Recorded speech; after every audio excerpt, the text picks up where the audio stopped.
Assalamualaikum warahmatullahi wabarakatuh and a very good afternoon. How is everyone? Waalaikumsalam, Doktor. How are you today? Waalaikumsalam, Doktor. Okay. Okay, sedihnya bunyi okay tu. Harap-harap okay, betul-betul okay lah ya. Alright, without further ado, let us start learning unit 2 on stoichiometric calculation. Saya tengah buka kipas dekat sini, so dia akan ada bunyi bayu bertiup sikit lah. Sorry Right, I hope that will not interfere with your learning later on, all right? All right, without further ado, today we are going to discuss about stoichiometric calculation, which is an important topic in analytical chemistry. Basically because everything about analytical chemistry is about measurement. So whenever you have measurement, you have to do calculation. All right. And let's look at the learning objective for today. At the end of this learning unit, you should be able to do these three things. First, you can explain and calculate on molarity, molality, formality, normality, and other units of concentration, which I believe all of you have tried the self-assessment and also the study questions for learning unit 1 last week. And number 2, you should be able to explain dilution and solve problems related to dilution, because in many analytical techniques, in many wet laboratory techniques, you need to do dilution. Okay, because all of our chemicals, they does not, most of them are not used in its stock solution form. It's not used directly from the bottle. For example, if you are dealing with hydrochloric acid, you don't get the concentrated hydrochloric acid and directly do your titration using that. Normally, you will have to dilute the hydrochloric acid before you can use them in any titration process or any reaction process. That's one example, yeah. So dilution is a very important concept, and you should be able to calculate and solve problems related to dilution. And then number 3, you should be able to solve problems using stoichiometric approach, which will be explained later. There are steps in stoichiometric approach, and whenever you get questions, these are the steps that you should use to approach problem solving using a stoichiometric approach. Yeah. All right. Let's talk about concentration of solutions. Behavior of solutions depend on compound itself and how much it is present. Yeah. So the behavior of the solution and how much it is present is called concentration. We have learned that there are many expressions of concentration, right? And two solutions can contain the same compound but behave differently because of the proportions of these compounds are different. So basically, even if you have the same compound, at different concentration, they behave differently. Let's take one example on hydrochloric acid. Concentrated hydrochloric acid normally is of 12 molar, yeah, 12 molar of HCl. So that is the normal concentration for a concentrated HCl. So what do you know about concentrated HCl? What is the characteristic of a concentrated acid? Anyone can try?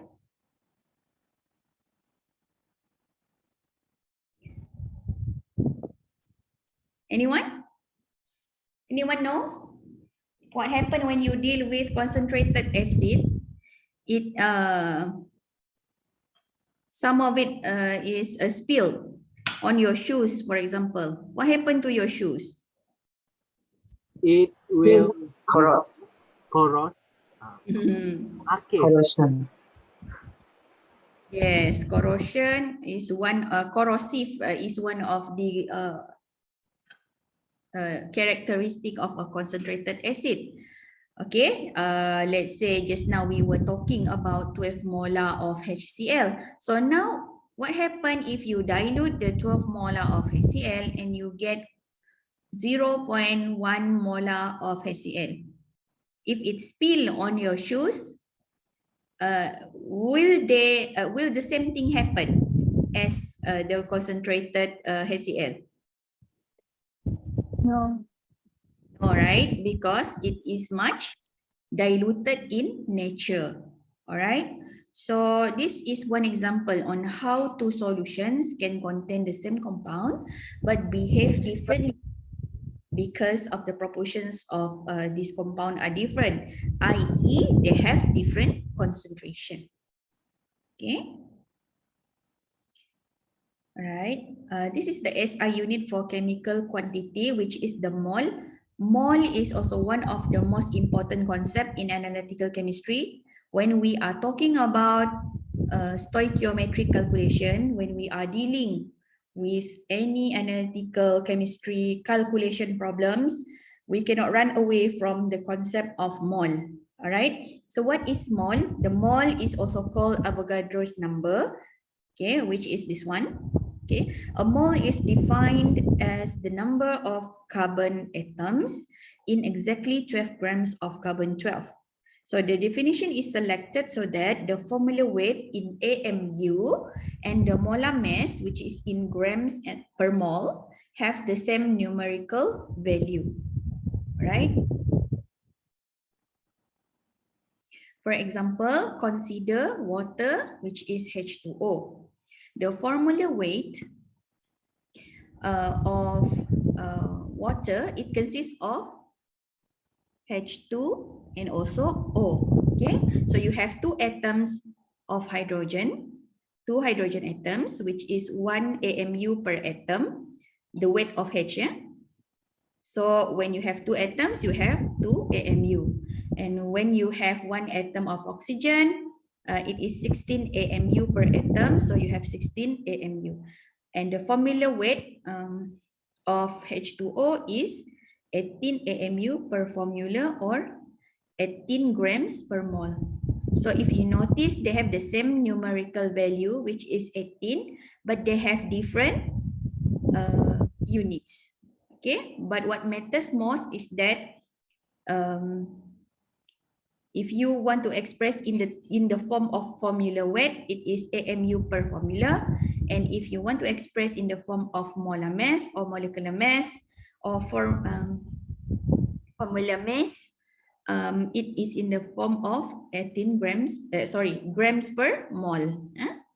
Gram per mole. Okay. You know that concentration can be expressed in a variety of ways. The most general definition is that concentration equals to amount of solute divided by the amount of solution. So amount here can refers to gram, it can refers to mole, right? It can refers to other units, yeah, whatever which can quantify the amount, sometimes in ppm, ppt, and so on. Yeah, same here. Amount can be in the form of volume, in the form of percentage, in the form of gram as well, kilogram, mole. So there are many types of units can be used to express the amount. All right, but basically concentration equals to the amount of solute over the amount of solution. Common units used by chemists include molarity. So molarity, you know that molarity is mole of solute over liter of solution. So anyone remember what is the difference between molarity and molality? So for molality, how do we get the formula for molality? Anyone? Tak ingat? Molality Mole divided over by volume. weight, Mole of, kilogram. For molality.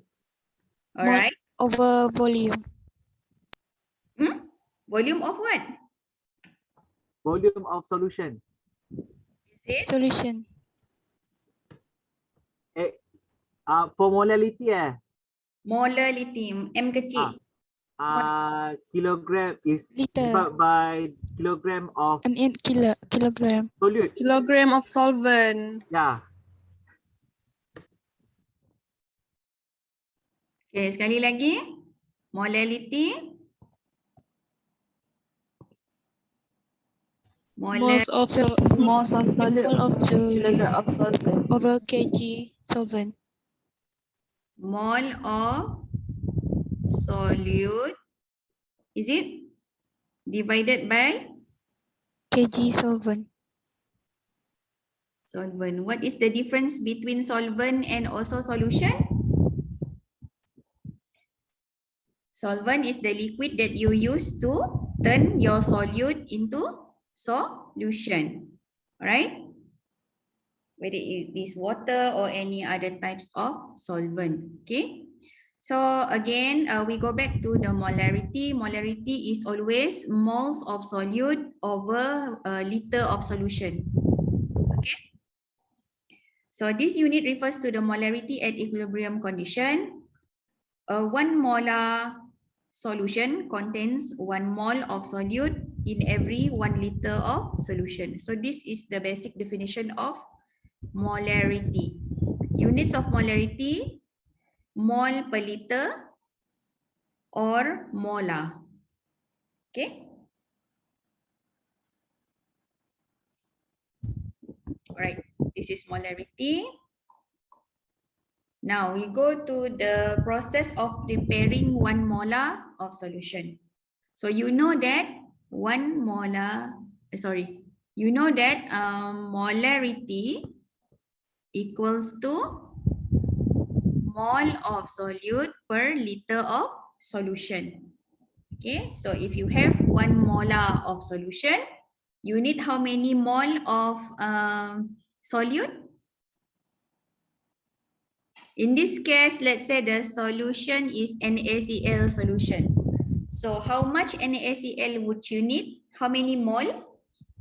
If you want to prepare 1 molar? Look at this. Look at this formula here. So you just substitute the formula here if you don't understand. Okay. 1 molar equals to, you need 1 mole of NaCl in how many liter of water? Sorry, to make 1 liter, to make how many liter of solution? 1 liter of NaCl solution. Okay. NaCl solution. All right. So what do you do when you want to prepare for 1 molar of solution? So you must, but if you have this NaCl in the lab, you cannot measure the mole, right? You don't have any balance to weigh out 1 mole of NaCl. So what you need to do is you need to convert mole to something you can weigh. Something that you can weigh. Which is something that you can weigh. So it should be in gram. Correct? So how do you convert 1 mole of NaCl to something that you can weigh? Times with its molecular mass. Yes, you have to times it with the molecular mass. Okay, so 1 mole of NaCl, 1 mole of NaCl is equal to 58.5 gram of NaCl. Okay, you can check this by having the molar mass of Na plus the molar mass of Cl. Okay, Cl should be something like 35.5. Na should be, siapa ingat? 23, is it? 23. 23, is it? Yeah. Yes. So that would be 58.5. Okay, so from the molar mass, you know how to calculate how much NaCl to use to prepare 1 molar of solution. Alright, now saya padam semua ni. Kalau saya tukar dengan HCl. Sorry, Ibu pakai HCl. We don't use HCl, we use NaOH. Let's use NaOH.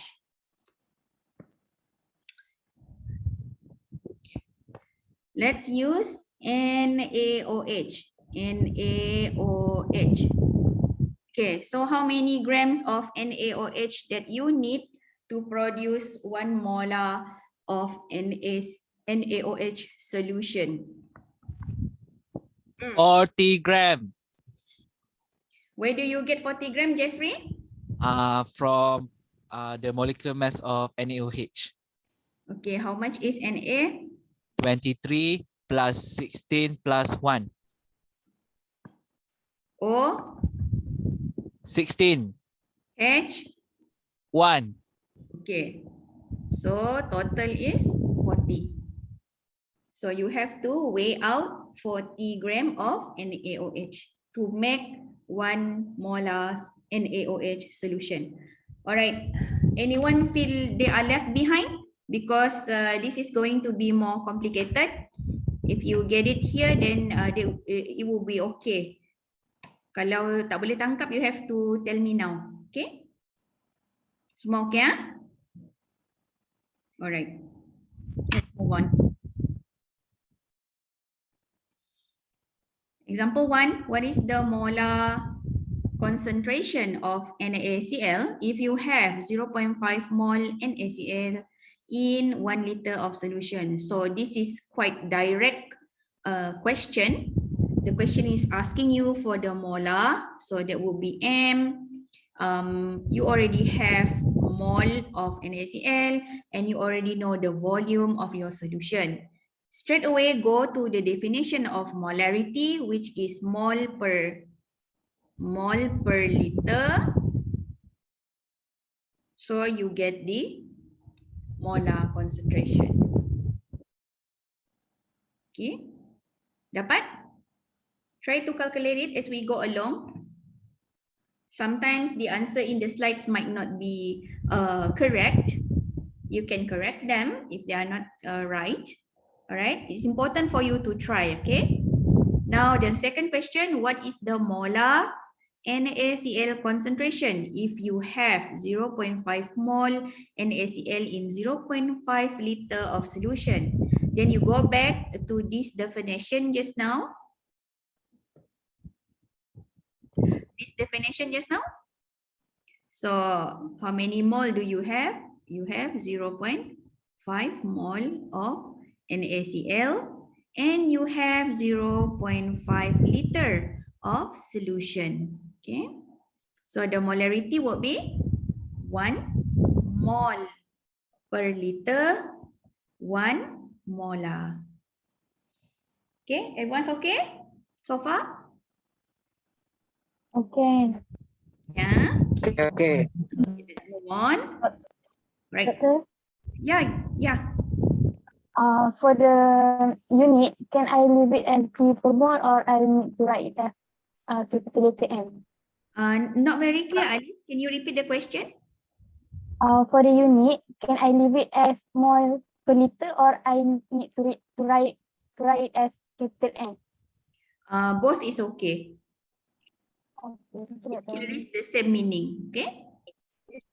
Thank you, Doctor. All right. Next question. What is the molar concentration of NaCl if you have 10 gram of NaCl in 1 liter of solution.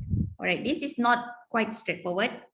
Just now we have a straightforward question where you can straight away use molarity equals to mole per liter. But this is about having 10 grams of NaCl in 1 liter of solution. So you have the liter of solution, which is 1 liter, but you have to convert 10 gram first into the mole here. 10 gram of NaCl, you need to convert it into mole of NaCl. How do you do that? Divide with molar mass. Okay, now you are looking for mole, yeah? You are looking for mole. So you have molar mass. You have a gram here. You have mass. Okay, you have mass of NaCl, and you have the molar mass of NaCl, which is 58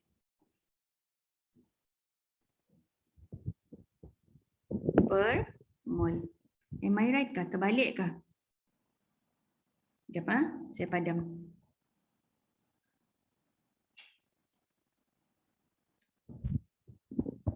Okay, I give you this formula, ya. Give you this formula. Mole equal to mass per molar mass. Okay. So you have mass which is 10 gram. Molar mass 58.5 gram. So how much is the mole?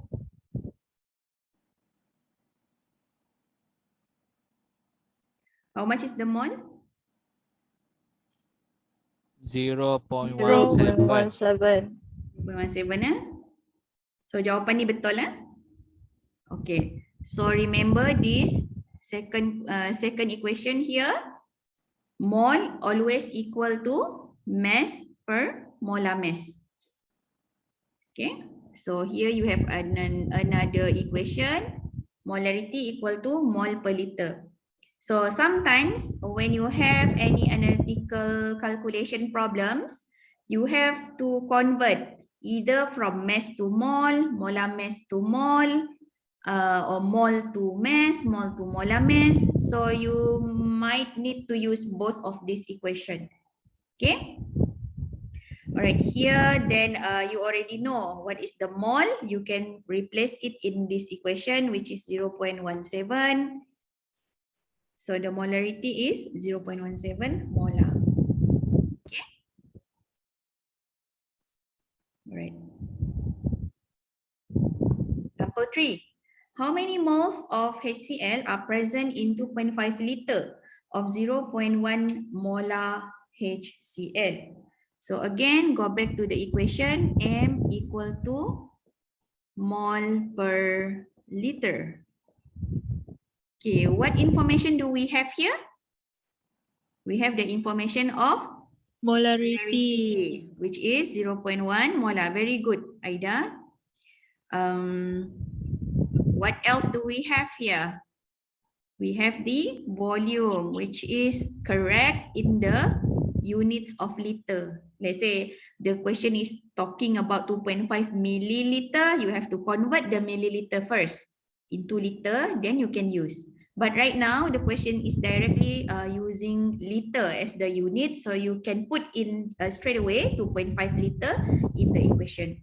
So from here, you know that mole equal to 0.1 molar, 0.10 molar times 2.5 liter.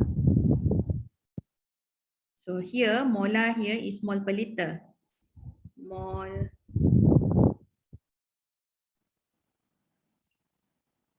Okay, molar here is also mole per liter. So you can cancel liter and liter. So you have mole, which is 0.25. Am I correct? 0.25 Yes. mole. 0.25 mole. So check again. The question is asking you for what? It's asking you for how many mole. So your answer should be in mole. So it should be correct. Okay. Next question. Am I going too fast? No, it's okay. No, doctor. Okay. All right. Example 4. What volume of a 0.1 molar NaOH solution is needed to provide 0.5 mole of NaOH? Again, you go back to the equation, M equal to mole per liter. What information do you have? You have information on the molarity. And do you have information about mole? Yes. And then you want to know the volume. So, berapa volume? 5. 5.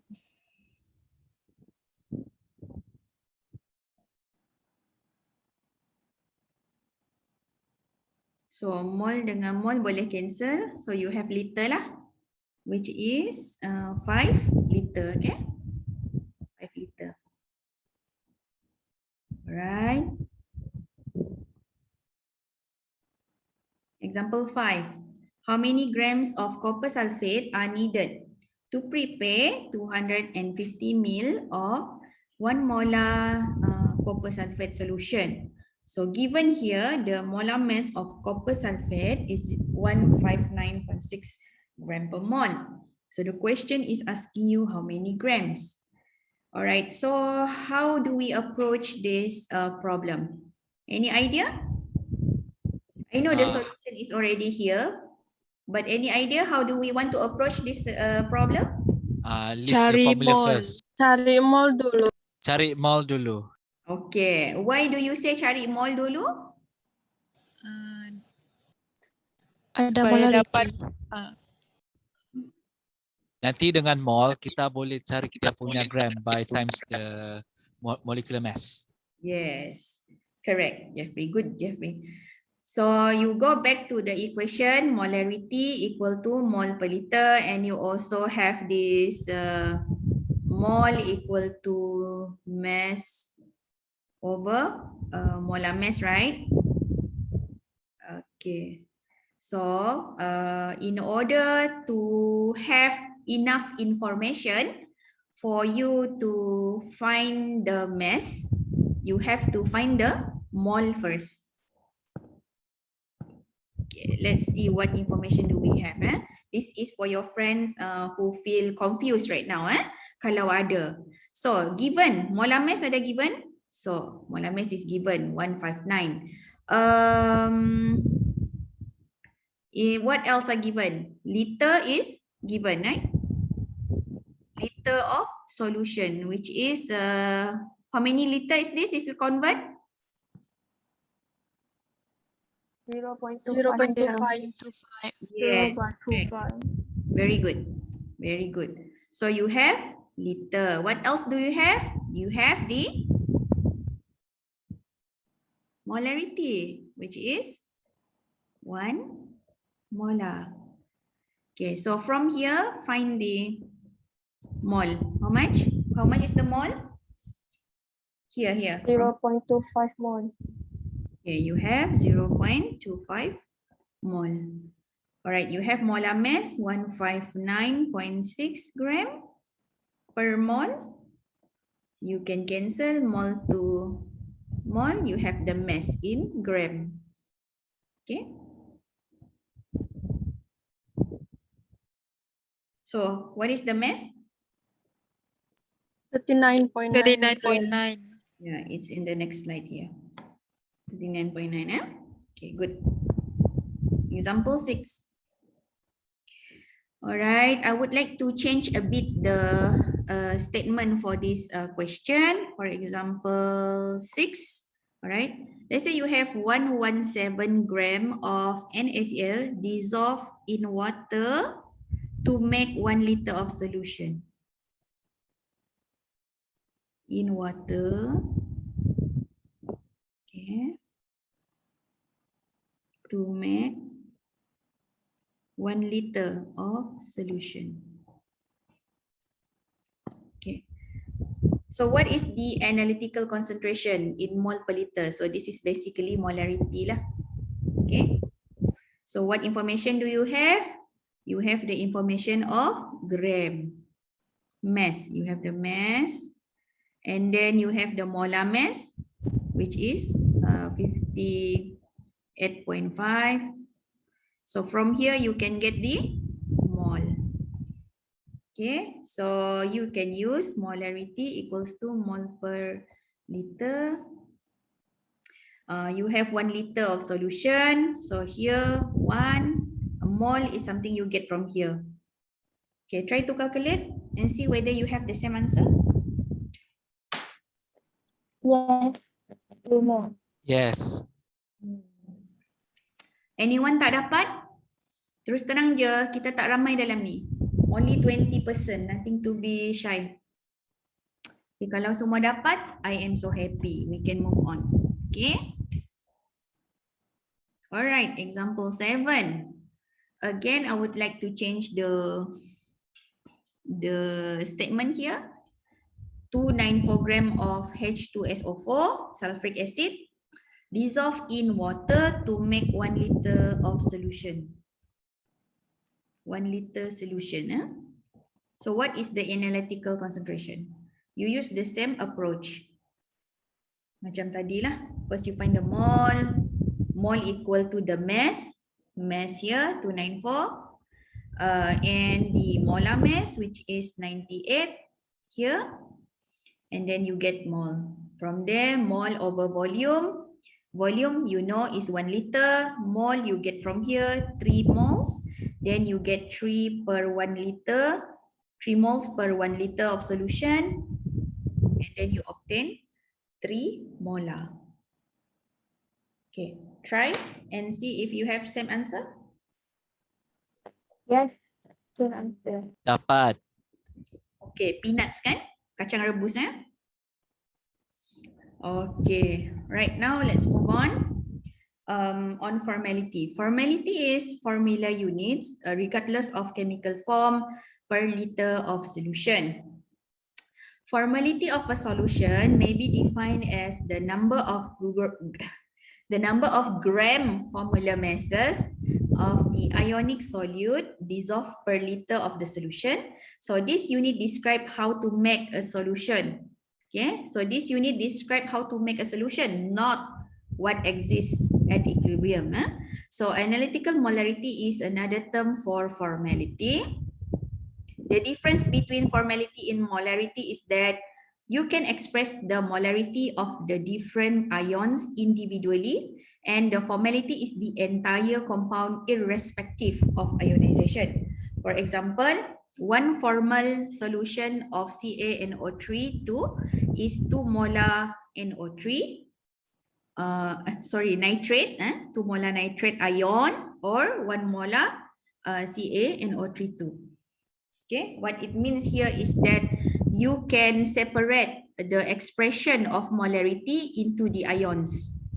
Okay, ions here, these ions or the whole compound. Okay, where else for formality, it always for the whole compound.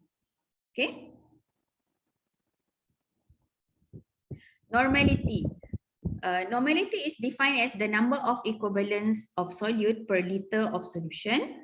Normality equals to equivalent solute of number of equivalents for the solute and number of liters of solution. So equivalents depend on the reaction taking place in the solution. For example, you will have different types of equivalent for different types of reaction. For acid-base reaction, let's say you have HCl plus NaOH.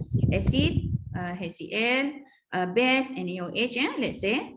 Okay, so 1 equivalent means 1 mole of hydrogen ions here. In HCl, you have you see the H here. So this is the hydrogen ion. Okay, and here 1 equivalent can also means the mole of hydroxide ion donated. Okay, the OH there. So if you look at H2SO4,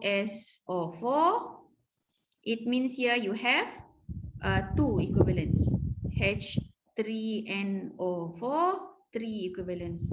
All right. If you have CaSO4 2, this is a type of base.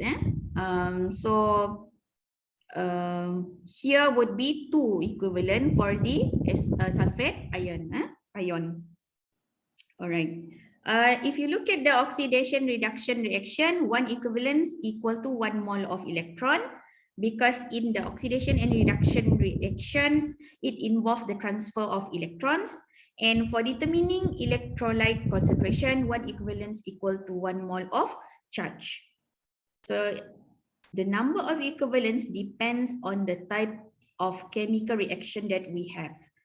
Okay, so whenever you express concentration in the form of normality, it must be specified with respect to a definite reaction. For example, if you are referring to the acid-base reaction, you should mention the normality in the form of with respect to a the acid-base reaction. You must mention together with the normality value that it is based on the acid-base reaction or oxidation reduction reaction or electrolyte concentration determination. Normality N is similar to molarity, whereby moles of solute per liter of solution. However, instead of the entire solute, the normality is based on the number of moles of the active part of the solute, called a chemical equivalent. So this is the active part just now. In acid-base reaction, the active part would be the H plus ion or the OH negative ion, which is the hydroxide ion, or hydronium ion in some H3O plus hydronium ion in some cases. Okay, so for an acid, the chemical equivalent is the number of H plus ion, number of moles of H plus ion, and for a base, the chemical equivalent is number of moles for hydroxide ion.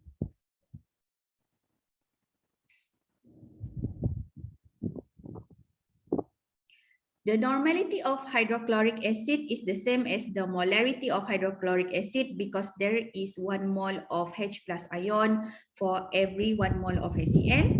Yeah, the normality of sulfuric acid H2SO4 should be twice the molarity, because there are 2 moles of H plus ion per mole of sulfuric acid. All right, so for H2SO4, for 1 molar of H2SO4, it is 2 normal of H2SO4. Okay. The advantage to using normality is that it gives an effective concentration. Okay. For example, 3 molar of sulfuric acid is twice as acidic as 3 molar of hydrochloric acid. Okay, if you look at sulfuric acid, H2SO4, hydrochloric acid, HCl, you have 3 molar of this and 3 molar of this, but you know, if we go for 3 normal, that would be how many normal for H2SO4? For 3 molar? How many normal? 3. 3 kah? Sorry, 6. 6 lah kan? Sebab dia ada 3 molar bah. Kalau 1 molar dia adalah 2 normal. Kalau 3 molar dia adalah 6 normal, 6 normal. But this is still 3 normal for HCl. Alright, betul? So we know that from the normality level, or from the normality expression of concentration, we know that 3 molar of H2SO4 is twice as acidic compared to the 3 molar of HCl. Okay, you faham? Right, so this is clear. If they are level 6N and 3N, nampak bah daripada nombor tu bahawa one is more acidic compared to the another. Okay, let's go to molality. Molality is moles of solute per kilogram of solvent. This is quite different from the molarity just now. You have to memorize this. You have to memorize this. Molality equals to mole of solute per kilogram of solvent. You must also know the difference between solvent, solution, solute. Okay, this is a must. Every chemist must know this. It's basic, huh? All right. What is the molarity of 6 moles of substance X dissolved into 200 gram of methanol? So in this case, methanol is what? What is methanol here? Is it solute, solution, or solvent? Is a solvent. How many of you say solvent? Jeffrey seorang. How many of you say solution? Solution. Tukar jawapan. Pelarut. No, in this case, methanol is the solvent. Ini salah ni. Solvent. Betul kan nota masing-masing? Right? Methanol here is the solvent. So, you are actually creating solution X. Solution X with methanol as the solvent. Okay? So, here, molality equals to the moles of solute. Solute is X, substance X. Okay? Solute is substance X over the mass in kilogram of solvent. So methanol here is the solvent. Because the molality equation specifically wants you to use kilogram of solvent, so you have to convert the 200 gram here into kilogram, which is 0.2 kilogram. Okay. All right. Is it clear? Anything that you use, any liquid that you use to dissolve your solute and make solution, it is called a solvent. Okay. Right now, parts per million. Parts per million is weight of substance times 10 to the power 6 divided by weight of solution. So ppm here we have milligram per liter or microgram per milliliter. So it is the same, these three one. ppm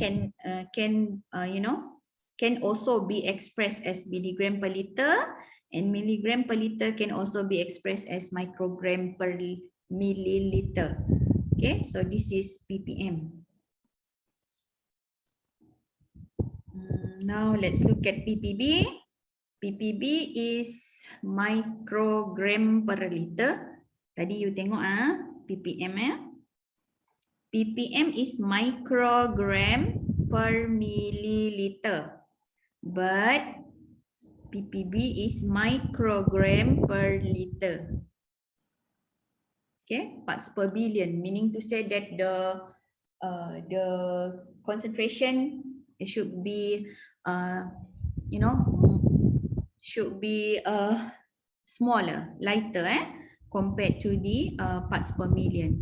If you have 1 ppm compared to 1 ppb, which one is more concentrated? 1 ppm or 1 ppb?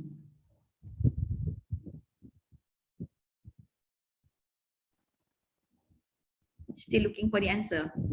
1 ppm or 1 ppb? You can use the chat. ppm. ppm ke ppb, which one is more concentrated?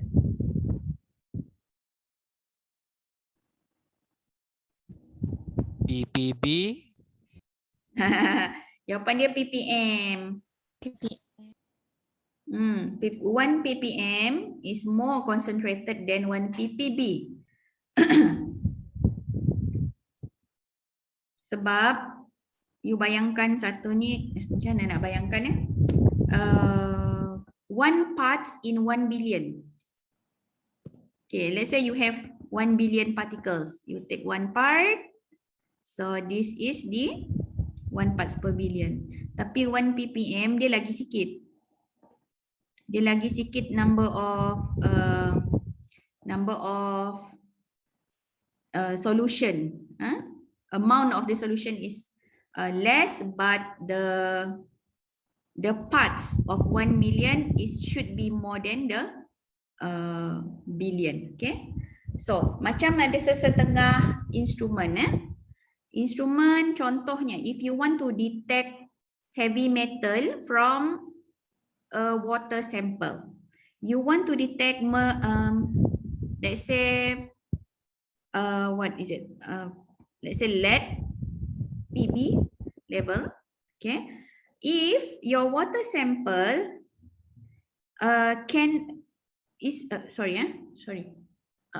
okay, if your water sample has an estimation of lead content between, let's say, 1 to 100 ppm, you can only use AAS. You cannot use ICP-OES. Why? Because ICP-OES instrument can only detect for 1 ppb, which is too small for the which is ppm cannot be detected by this one, because this can detect only the small one, very minimum concentration compared to the AAS.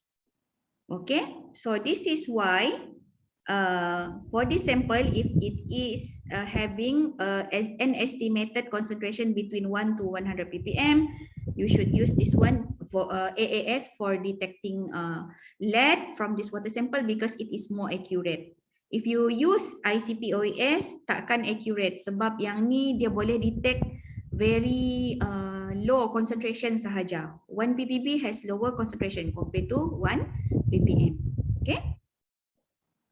So these are related to the application of this ppb and ppm in instrumentation, in analytical instrumentation. That's why you have to distinguish which one is having more concentration than another. Okay, kena faham tu. Alright.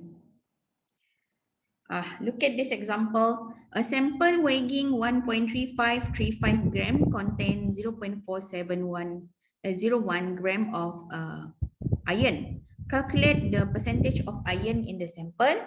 Calculate the content of iron in PPT and ppm. Okay, here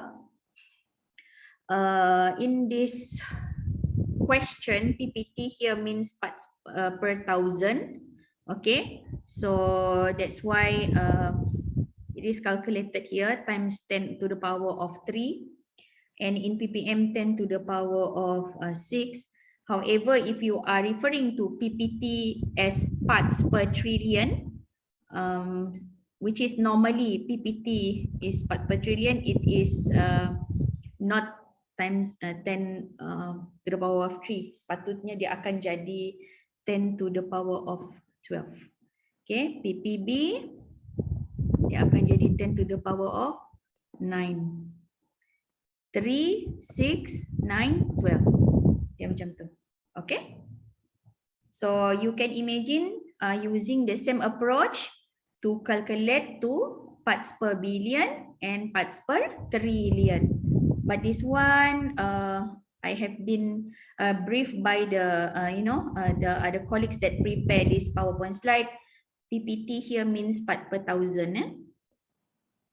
This one is trillion. In most cases, PPT refers to trillion. Only in this slide, I think. And maybe in some isolated cases, they use PPT as part per thousand. You have to be very careful, yeah. Okay. All right, percent concentration. Percent concentration or parts per 100 can be expressed several ways. Whether you want to express it in the form of weight to weight percent, volume to volume percent, or weight to volume percent. So for weight to weight percent, it is it is direct that we should use mass of solute over mass of solution. And for the volume per volume, it's the volume of solute per volume of solution. However, if we are dealing with weight per volume percentage, it is always mass of solute over volume of solute. Here is the, I think in learning unit 1, they have, I have mentioned the units for it, okay? Gram of solute per milliliter of solute, okay? Times 100%, All right. Example number 9. What is the weight to weight percent of an aqueous ammonia NH3 solution at 14.3 molar with density of 0.9 gram per mil or 900 gram per liter? Alright, so you are looking for weight to weight percent concentration. Go back to the previous slide. Weight to weight percent concentration is about mass of solute over mass of solution times 100%. So what is the mass of solute here? Do you know mass of solute? Don't know. Okay, mass of solution pun tak tahu. 900. Yeah, this is the density. Let's say we are dealing with 1 liter of solution. We have to set one volume. If we don't set one volume, we cannot finish or solve this problem. Let's say we are dealing with 1 liter of solution. So we have the weight or the mass of solution of 900 gram. So we have 900 gram of solution. Now we have to look for the mass of solute. Okay, we have 14.3 molar of solute. So 14.3 molar, molarity is equal to mole per liter. You have molarity 14.3.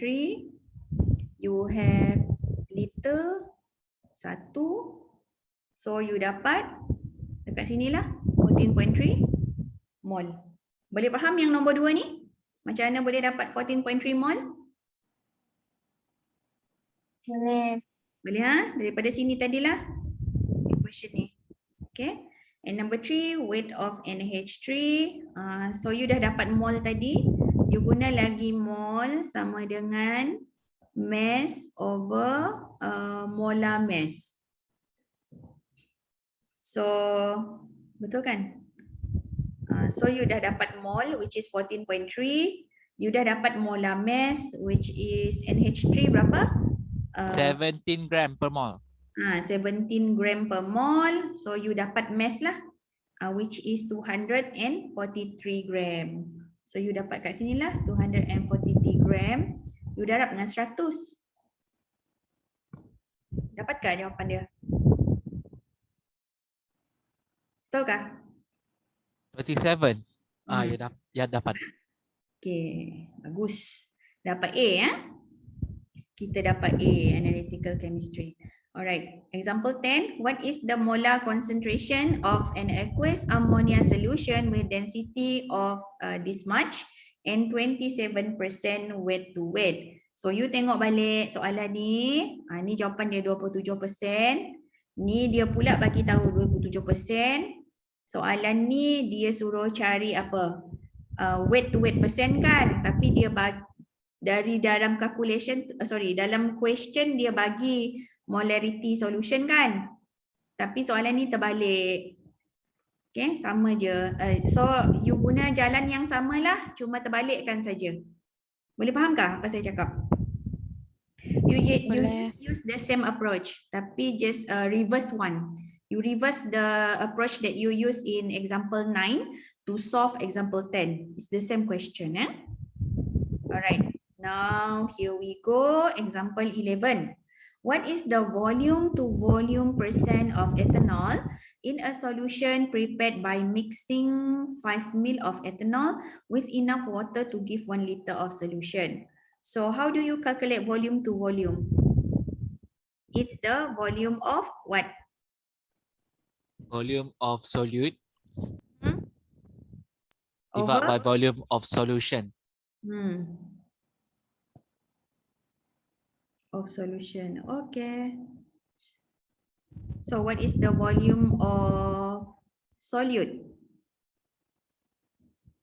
What is the 5 volume? ml.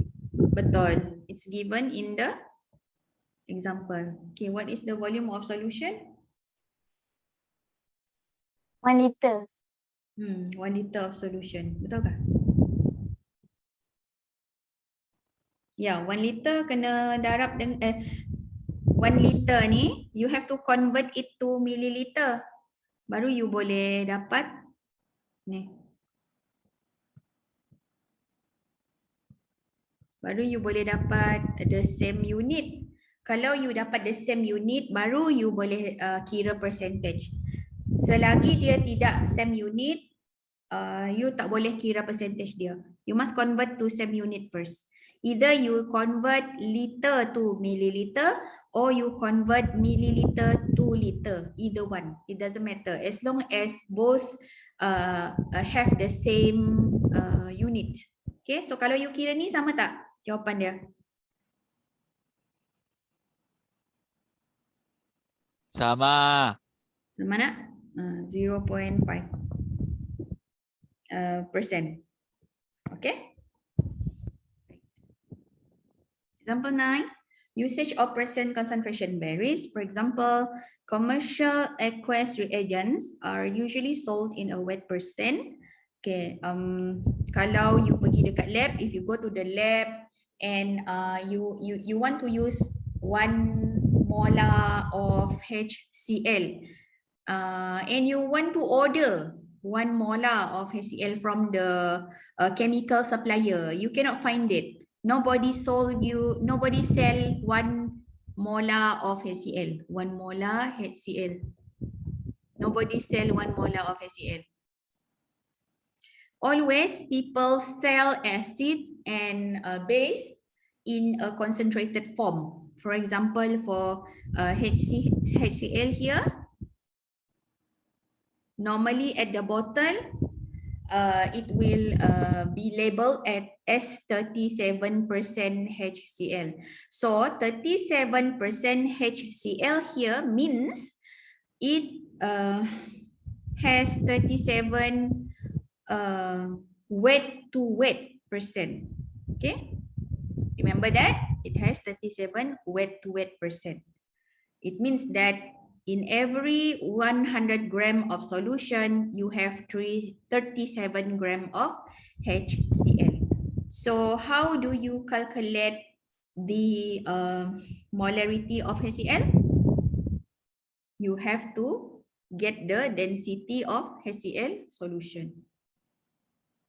Sini tak ada ya? Okay, now can you use Google to find the density of HCl solution? And let me know when you find it.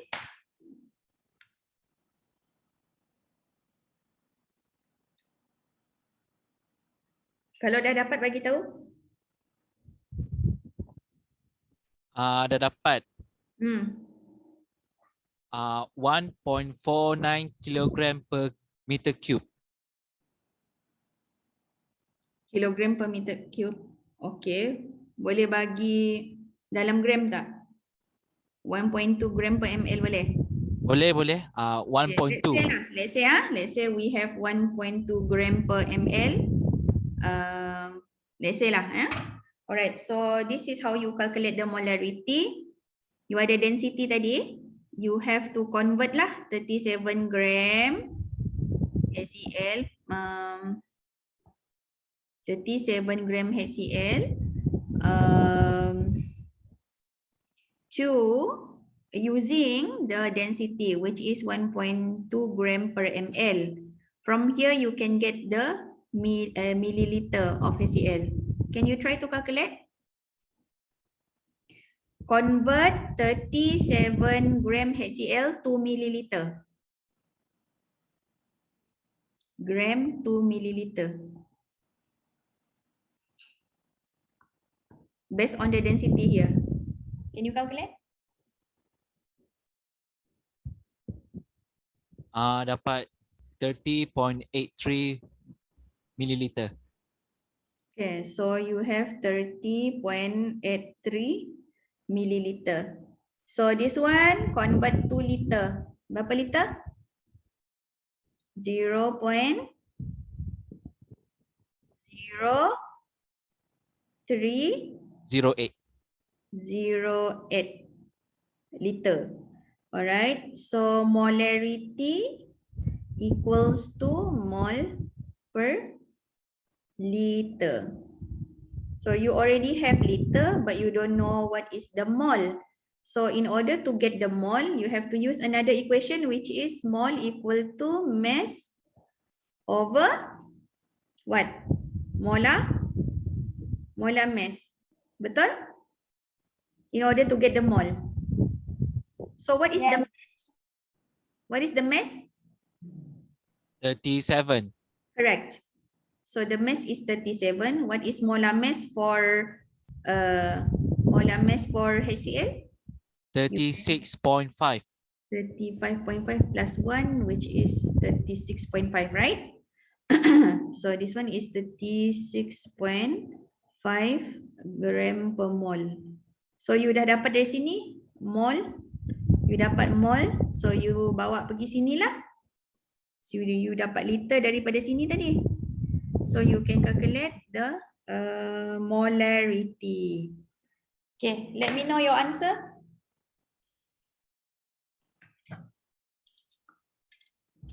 Cuba, jangan tak cuba. Dapat 32.9. 32.9 ah. Orang lain sama ke jawapan? 32.9 Sama. apa? 91.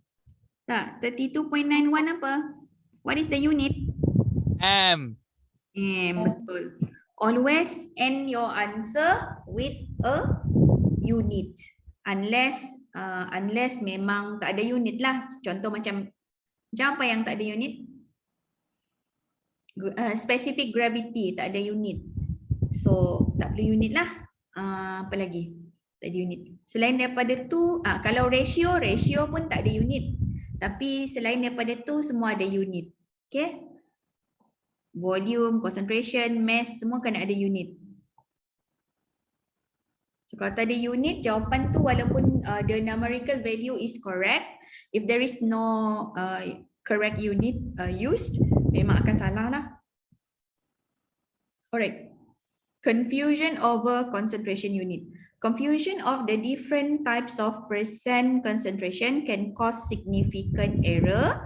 Yeah, for example, if you compare 5% weight to volume ethanol to 5% volume to volume ethanol. So another one is weight per volume, another one is volume per volume. If you look at the calculation in the blue font here, it's about 5% weight to volume of ethanol.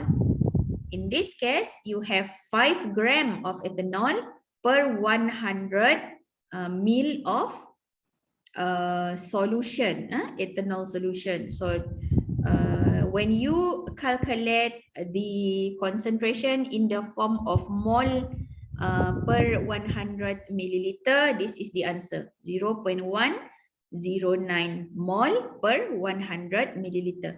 Now look at the red font, calculation for volume to volume percentage. Okay, so 5 ml over 100 ml times 100%. Here you have 0.0859 mole per 100 ml of ethanol solution. So which one is more concentrated? The weight to volume 5% weight to volume or 5% volume to volume? The 5% weight to volume. A or B? Which one is more concentrated? A.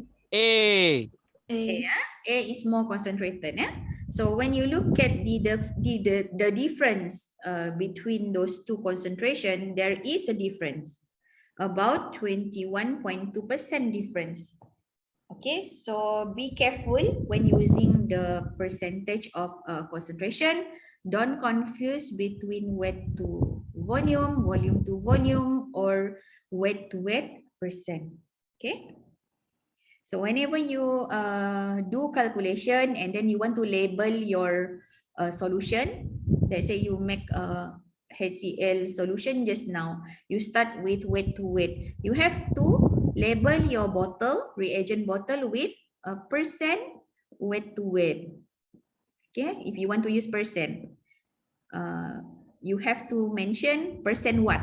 Percent weight to weight, volume to volume, weight to volume. You have to mention that. Yeah, so that there is no confusion when people want to use your solution. Yeah. All right. You want to take a break first for 5 minutes, or you want to continue? Take a break. Take Okay, a 5 break.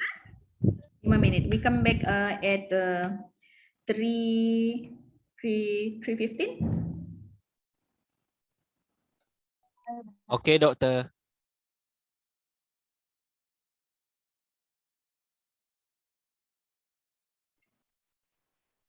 Hi everyone, welcome back. I hope everyone is here already.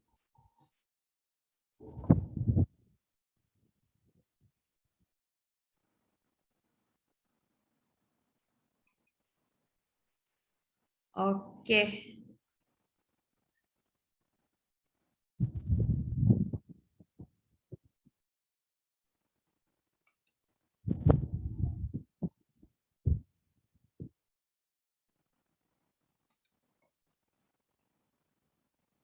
All right.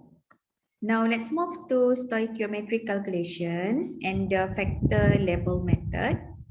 Okay, when we talk about analytical chemistry problems, we also always talking about chemical equation, balance chemical equation, how you use mole concept and different units of concentration to solve an analytical calculation problem. All right. So whenever you get any reaction that needs a calculation, the first thing you do is to write a balance equation for the reaction. All right. After you have write a balance equation for the reaction, compute all the molar masses for all the substances involved in the calculation. Okay, just giving you one simple example. Let's say you have a reaction between HCl and also NaOH. Okay, that would be producing NaCl plus H2O. So you want to have a balanced reaction first.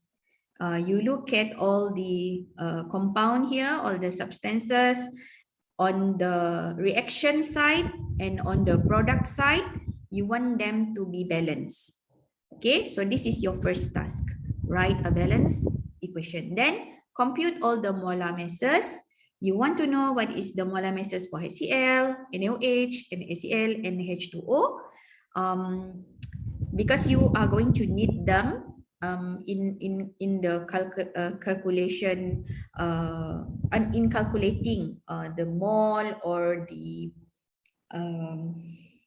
concentration of whether your reactants or your product. Okay. Write down the given and unknown quantities, whatever given in the question, whatever information that you have, you write down.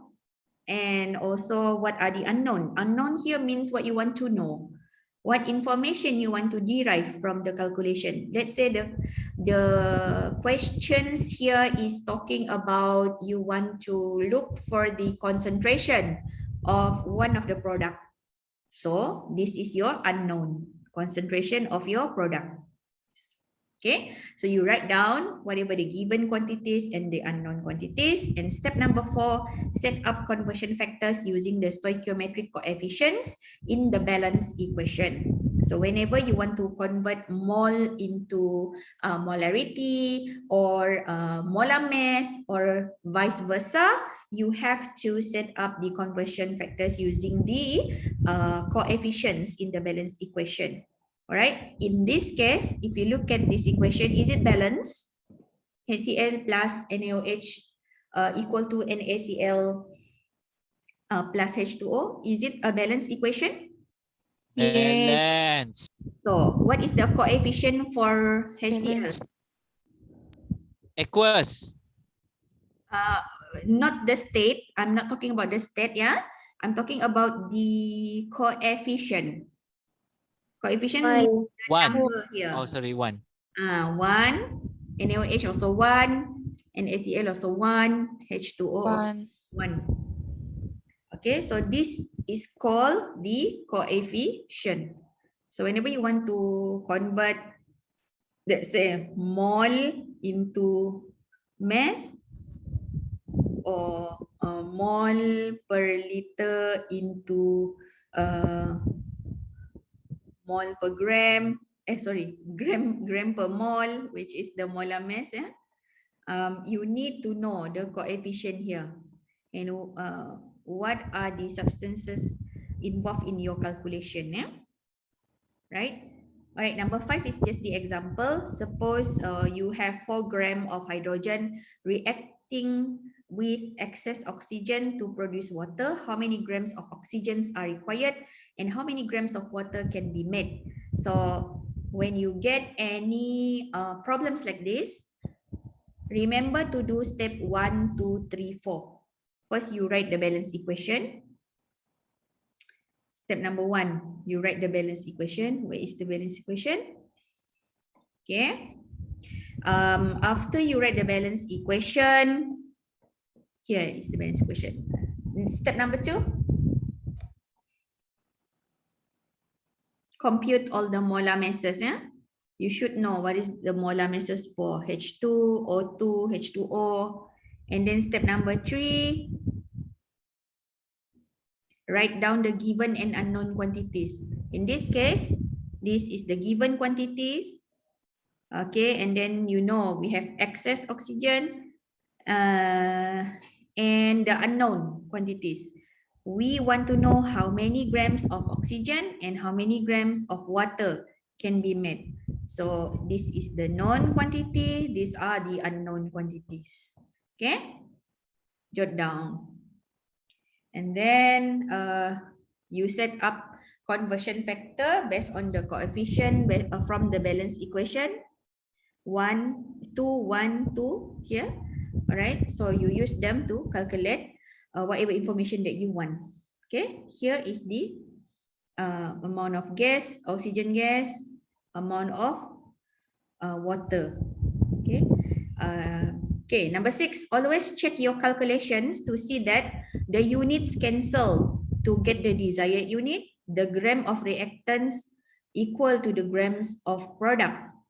Okay, so in this case, the reactants are hydrogen gas and oxygen gas, and the products are H2O. So you must make sure that the mass, the total mass of the reactants should be the same with the total mass of the product. And then number 7, note the rationale followed for all stoichiometric calculation. So these are the rule of thumbs. All right. If you have substance A, you want to have the moles of substance A, you have to use molar mass. You have to get the information on the molar mass. If we have substance B and you want to know the information of the moles of substance B, you must have the information on the molar mass of substance B. And if you want to, if you have the information on the moles of substance A, and you want to know the information of moles of substance B, you have to use coefficient from the balance equation to get moles of substance B from moles of substance A. Okay, so these are the rules that you should understand for any stoichiometric calculations. Any question about stoichiometric calculation step? It's just implying that every time you get any analytical problem for calculation, please remember to follow this step 1 until 7, so that you will not miss any aspects of the calculation. Okay.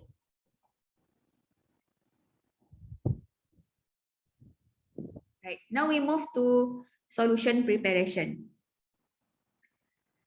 In preparing solution, steps involve in preparing solutions from pure solids are as the following. Yeah. So this is the step for preparing solution from pure solids. As per our previous example on preparing NaCl solution from NaCl powder or NaCl solid. Yeah. So that's one example, right? The first thing you have to do is to calculate the amount of solid required, and then you weigh out the solid. You place the solid in an appropriate volumetric flask. For example, if you want to prepare a 100 ml solution, you don't use 1 liter. You don't use 1 liter volumetric flask, but you use a smaller one. You use a smaller one. Okay. All right. I want to use this space for calculation. Okay, and then fill the flask about half full with water and mix. Make sure that you fill the volumetric flask half after you put the solid inside. Okay, and then you mix it first and fill to the mark with water, and then you invert the volumetric flask to mix. Okay. Siapa tak tahu macam mana rupa volumetric flask? Everyone know how volumetric flask looks like? Yes. Yeah, okay. Kalau you tak tahu, you just type volumetric flask. So you will get the information on the internet. And how to use it? It's not that you put the solid and then you put it, you put in water full. No, it's the wrong way to do it. You fill in water half and then you mix it first. After it, the solid has dissolved into the water, then you fill in water more until the mark of the volumetric flask, and then you invert the volumetric flask to mix. And sometimes along the way you open the stopper just to release some gases if there is any. Okay. All right. Just now we talk about preparation of solution from a solid type of chemical. Now we talk about preparation of solution from stock solution, meaning to say that you prepare a dilute solution from a more concentrated solution. This process is called dilution.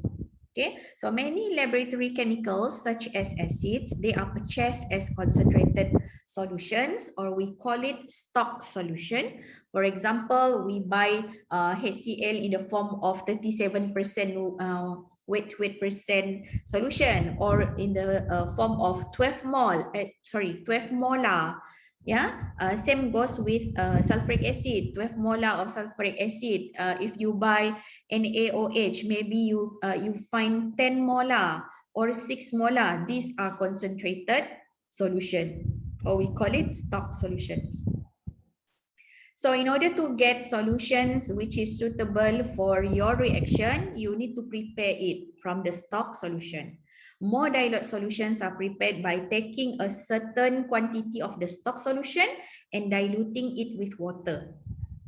Okay, so again, a stock solution is a solution of known concentration from which other solutions are prepared. Okay, now let me ask you a question.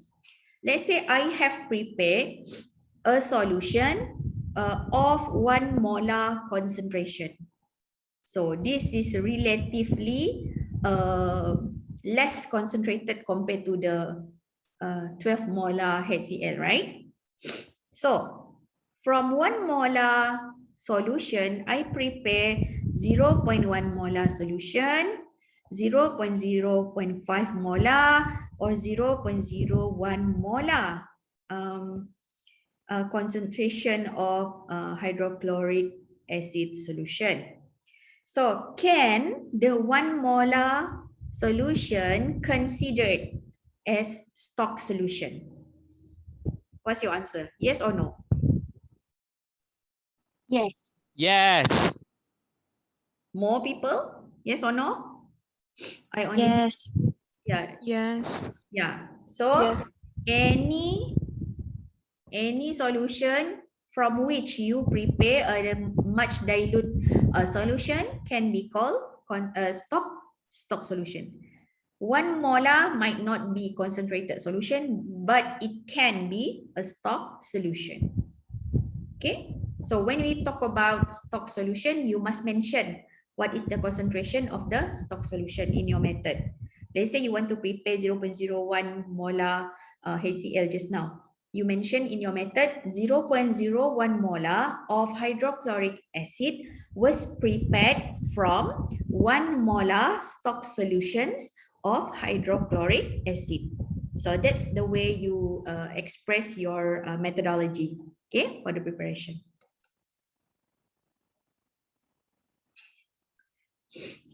So in dilution, there is a rule, okay, where moles of solute before dilution is equal to moles of solute after dilution. Okay, moles, what is the symbol for mole? What is the symbol for mole? N. Correct, it's N. So N of solute before dilution is the same with the mole of solute after dilution. Can you tell me why? Anyone have any idea why the moles before and after dilution is the same, although we have added more water into the solution? Why? Why N does not change? Just give your guess. You can type in the chat box or you can talk. Why there is the same moles before and after dilution? Anyone remember what is the definition of mole just now? Earlier we talked about definition of moles.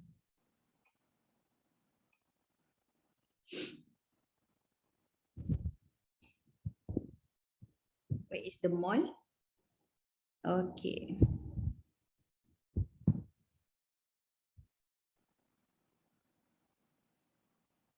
Okay, it's not here. The explanation is not here. All right, we go back to this slide just now. All right, anyone? Why mole of solute before and after the dilution is the same?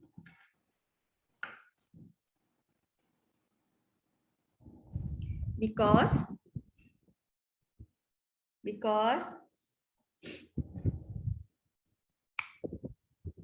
kenapa tak jawab? Apa you? Kalau jawab guna perumpamaan bolehkah? Boleh. Dia macam baldi.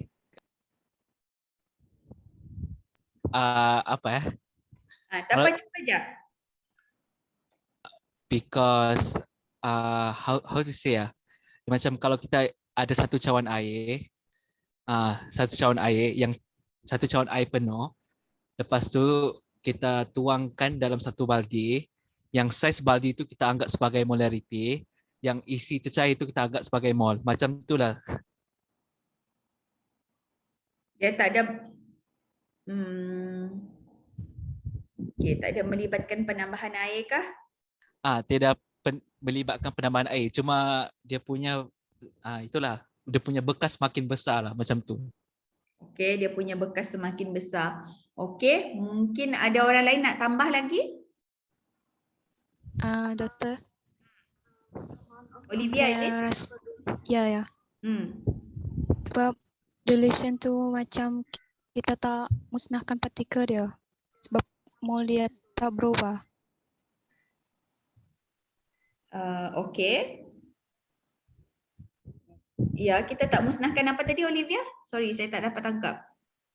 Partikel. Partikel dia, atom dia kita tak musnahkan. Okey. Ya. Okay, anyone, thank you. Anyone would like to add more?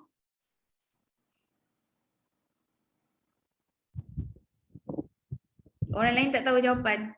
I mean tak nak cuba. Sebab solid dia sama kah? Sebab solid dia sama. Solute kah solid? Solid. Solid, okay. Sebab dia punya mass tu sama aja. Okay. Lagi? Yes? Maybe sebab number of moles dia tidak berubah, number of mole of solid dia. Yalah, number of mole solid tu tidak berubah. Jadi kita sekarang ni nak memahami kenapa kita kata dia tak berubah walaupun kita tambah air. Sebab tu tak Ya, Gibson? Tak dengar? sebab kita tahu itu tidak mempengaruhi betul tak? Saya tak dengar, minta maaf. Saya cuba letak telinga saya depan depan speaker. Alright, tak apa. It's okay. It's okay. Betul ya. Betul, anda semua betul. Perumpamaan yang diberi tadi dengan ada yang bagi tahu macam kita transfer air dalam satu bekas yang lagi besar, air tu tak berubah bilangan dia lah kan. Cuma kalau kita pakai tu takut kita confuse sebab yang ni melibatkan penambahan solvent kan. Dalam kita punya solution tu kan, which is kalau dilution air lah biasanya. So kalau kita pakai yang perumpamaan baldi tu, kalau tak confuse tak apalah. Cuma the point here is that the amount of atoms is still the same dalam solution walaupun yang bertambah ada pertambahan volume ya. Okay? So basically there is no change in the moles before and after any dilution because we still have the same particles, same amount of atoms, same amount of molecules dalam tu lah, cuma dia lebih cair. Okay? So that's why we have the same moles before and after dilution, which gives us this equation M1V1 equals to M2V2. Why? Tadi kita balik lagi semula kepada molarity equation, which is mol over volume in liter kan? Volume in liter ya. Okay, so ini N lah. N. So from here, N equal to MV. V is for volume, M is for molarity. So N1 is before the dilution. N2 is after the dilution. So from here, we get the equation M1V1 equals to M2V2. It comes from the molarity equation. Okay, so in any dilution process, molarity change, volume change, but the mole does not change. Okay, let's go and look at this example. 53.4 milliliter of a 1.5 molar solution of an ACL is on hand, but you need some 0.8 molar solution. So, how many ml of 0.8 molar solution can you make out of this 53.4 milliliter? So, replace all the numbers into the equation. So what is M1? Do we have M1 from the question? M1 means molarity before dilution. 1.50. molar. Okay, 1.50 molar. Okay, what is V1? 53.4 ml. 3.4. Okay, good. Very good. Okay, what is M2? 0.8. This is what you want. You want to produce 0.8 molar solution, but you don't know that will result in how much volume. Okay, so you don't know V2. So can you calculate V2? V2 equals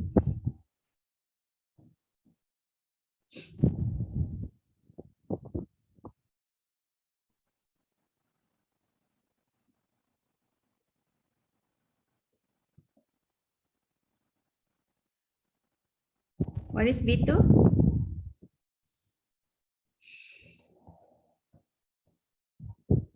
What is V2? Betul lah jawapan 100 ml lah. Betul. Alright. Let's move to another example. A stock solution of 1 molar NaCl is available. So how many ml are needed if you want to make 100 ml of 0.75 molar? So first you have to identify what is M1, what is V1, M2, V2. Okay, what is M1? 1 molar. 1 molar. No. 0.00 molar. Sorry? 1.00 molar. Yes, 1.00 molar. Okay. V1?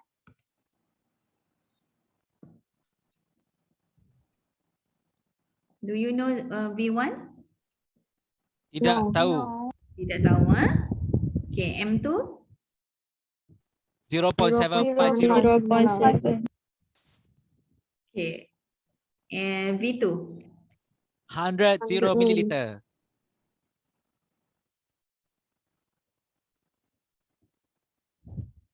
So this one should be in milliliter as well, right? Okay, kira V1. Kira ya, kalau tak kira rugi. Nanti tak faham. Okay, betul ke jawapan 75? Betul. Betul lah, 75 ml. Betul. Okay, simple kan? Alright.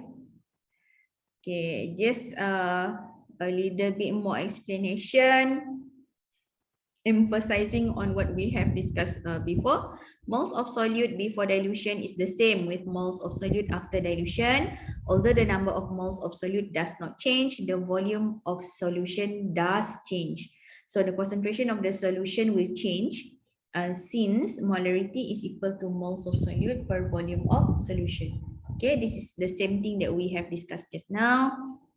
So dilution calculation is the same. Sometimes you use M1B1, sometimes you use MCBC. C here means concentrated. Okay, equals to MDVD. D here means diluted.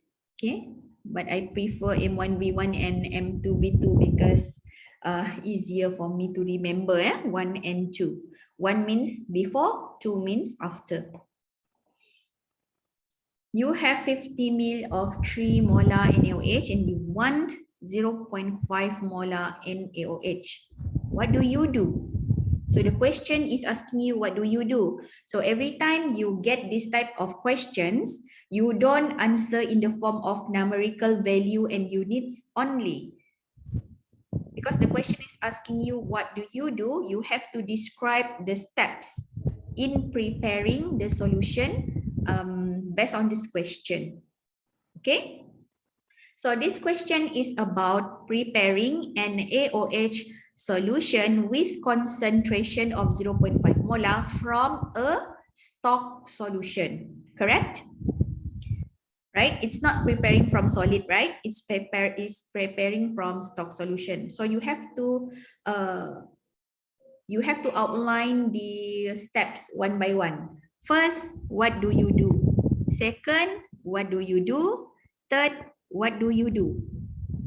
This one must include the value of final concentration and final volume of your diluted samples.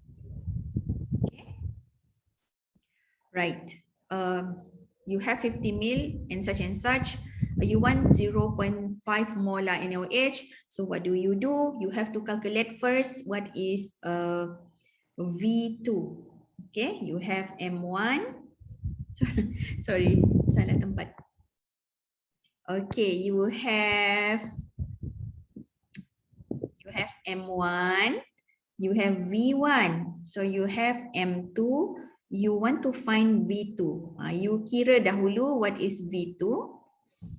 And when you have calculate what is V2, then you write down the step. Okay, what is V2?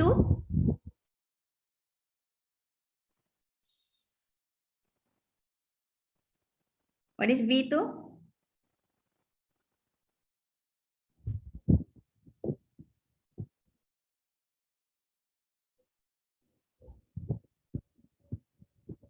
Anyone? 300 mil. 300. 300 milliliter. Okay, so what do? You have to describe. What are the first thing that you do when you do dilution?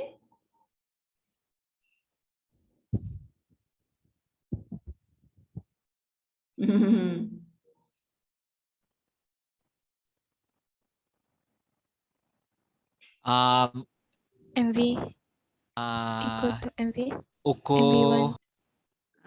Olivia, you are right. You talk about how do you calculate and come out with 300 mil for V2, but here I want you to describe the method, the steps in preparing the solution based on the numbers that you have in the questions and also the one that you calculated. measure 250 milliliter of water first inside the beaker. And then Pour it And into then the transfer. concentrated. kalau you measure 250 ml, how do you come out with 250 ml? 250 ml. Beaker. Because V2 is 300 and V1 is 500? Sorry, 50?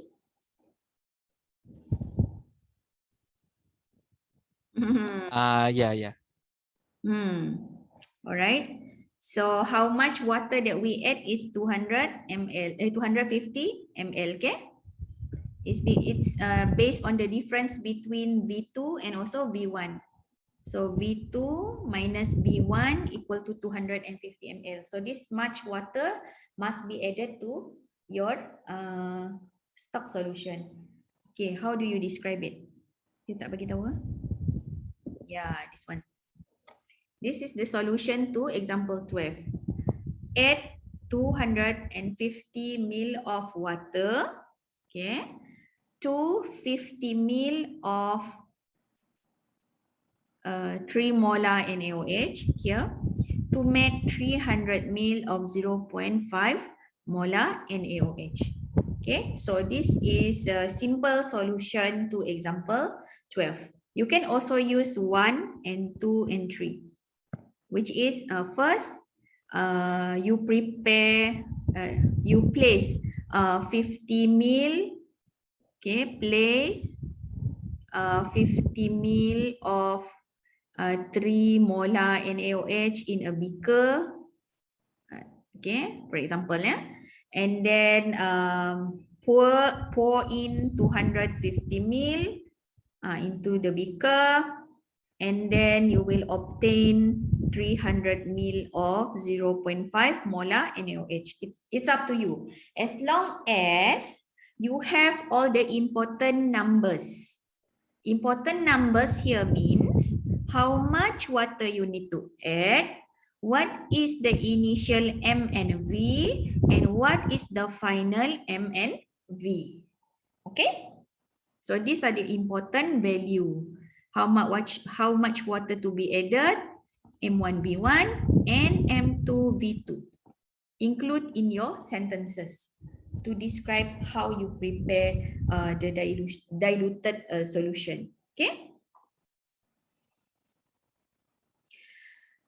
All right.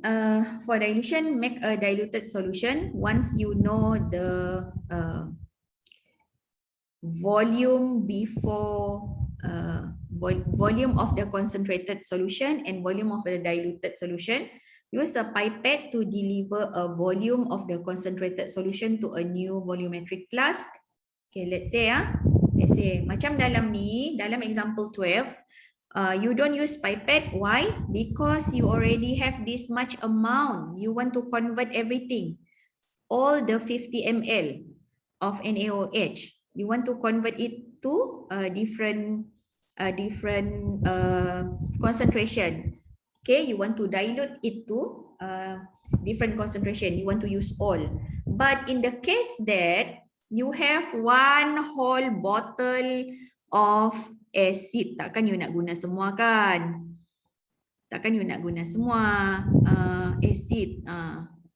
Acid 12 molar contohlah. Mestilah you ambil sikit je. So you use pipette to deliver a volume that you want. Let's say you just want 1.5 ml. You take a pipette lah. Dari botol besar you tuang pergi beaker ataupun yalah beaker lah. And then you pipette out 1.5 ml and then you transfer it to a volumetric flask. A new volumetric flask, and then you add solvent to the line on the neck of the new flask and then you mix well. Okay, any question on dilution process? Ada ya? Alright, example 13. How many ml of 5 molar potassium chromate solution must be diluted to prepare 250 ml of 0.1 molar solution? Okay, buat je lah. M1. Sorry ya, saya padam.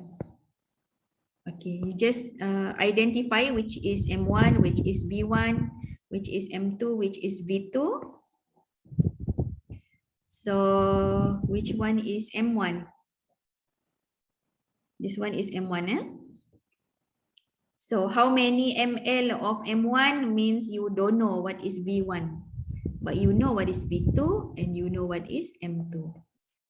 Same goes with this. You identify which one is M1, V1, M2 and V2.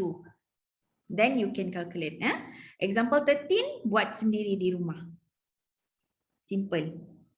Okay, now solution stoichiometry. Remember, reactions occur on a mole-to-mole basis. So when you have reaction, you are measuring the reaction based on mole basis. Yeah? For pure reactants, we measure reactants using mass. But for reactants that are added to a reaction as aqueous solution, we measure the reactants using volume of solution. Ni bila for pure reactants means if you have reactants in the form of solid, for example, solid product, solid reactants with mass. You can use mass to calculate. And if you have aqueous solution as your reactant, you use volume to calculate. So this is also another diagram for you to guide you on how to conduct calculation. Let's say you have substance A. The information that you have is gram of A. Okay, gram of A. You want to find out moles of A, you have to know the molar mass. Why? Because here the unit is mole per gram. Terbalik, selalu je terbalik saya ni. Sorry ya. What happened to me? Terbalik. Okay, gram per mole. Should be gram per mole. And this is mole, this is gram. So in order for you to get the mole, you need gram per mole, which comes from molar mass. If you have the information on the moles of substance A, but you want to know the volume of solution A. Okay, let's say you turn substance A in solid form into solution A. So if you want to know the volume, then you must have the information on molarity. Okay, what is the unit for molarity?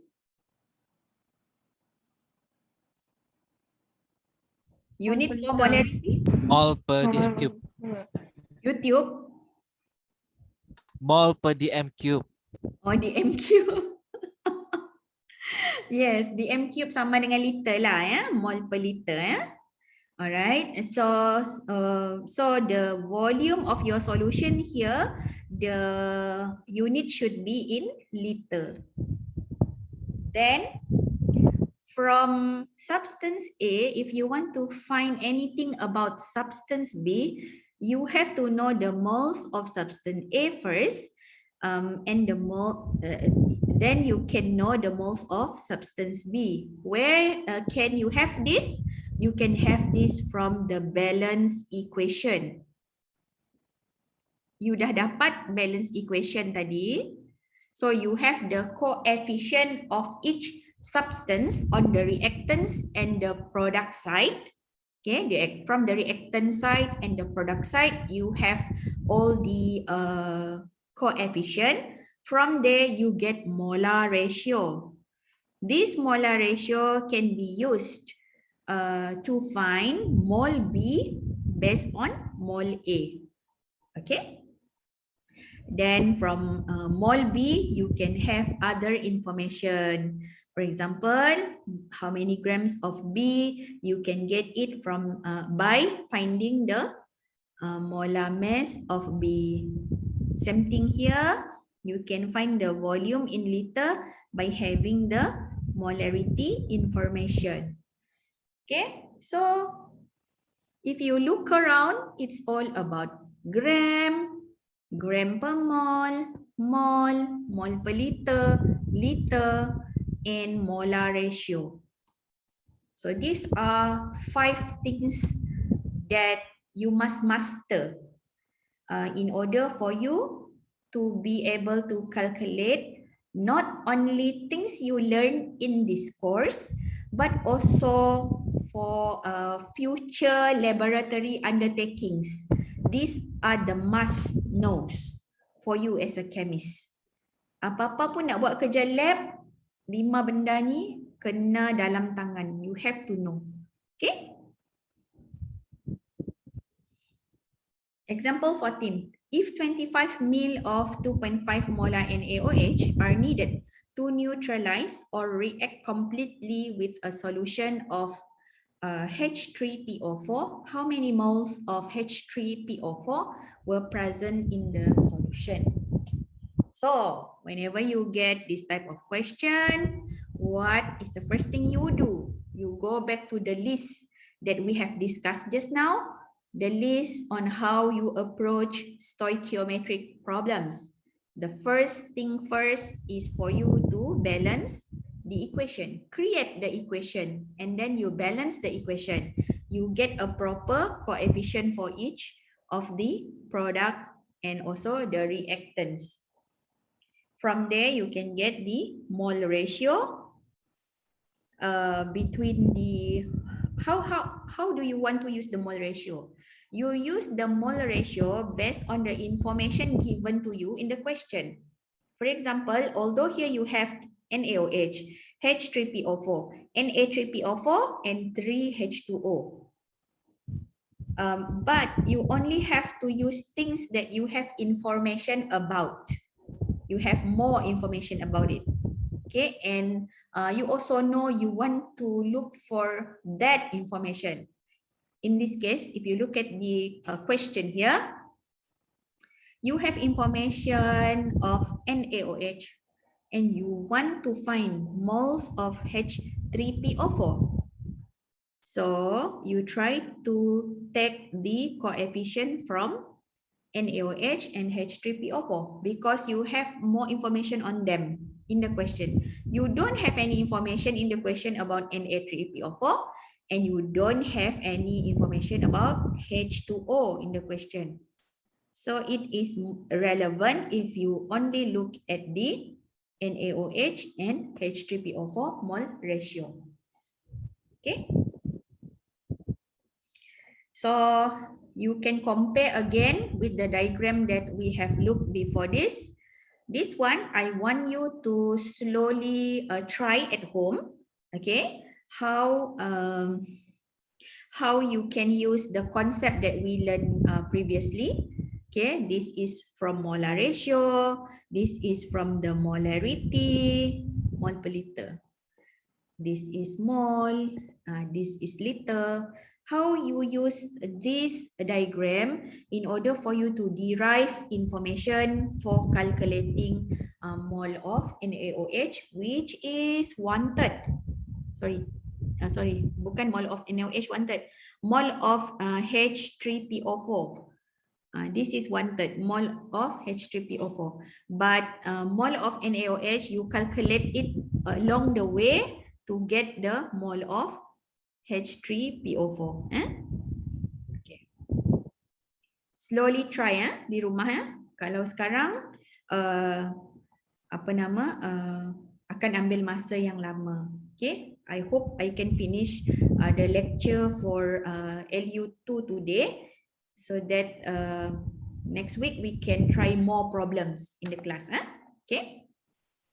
All right. Now we move to titrimetry. Okay, titrimetry refers to a group of analytical techniques which takes advantage of titers or concentration of solution.